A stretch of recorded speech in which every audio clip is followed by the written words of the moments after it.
Welcome to the Slop Farm. Enjoy the video.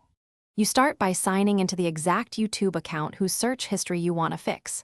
Then, open YouTube and click your avatar to access account options. Navigate to your data in YouTube. This centralizes history controls. Once there, find and open search history so you can see recent entries and settings. This step matters because actions here affect recommendations and privacy. Do it now, and make sure you use the correct account so changes apply where you expect them to. Now review the list. Scroll or use the date filter to find specific ranges you want to clean.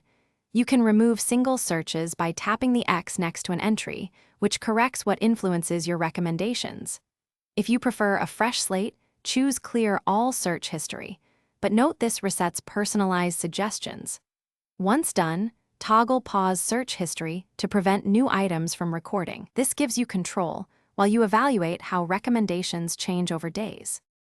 Finish by confirming your deletions, then reload YouTube and watch how suggested videos update. Recommendations shift gradually, so be patient.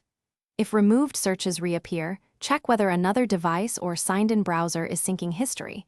Make sure to repeat clearing on every device or disable sync. If issues persist, sign out, clear the app or browser cache, and sign back in. This often resolves stuck entries. And remember, pause history when you want immediate prevention of new recordings. Thanks for watching. Consider subscribing if we helped you today.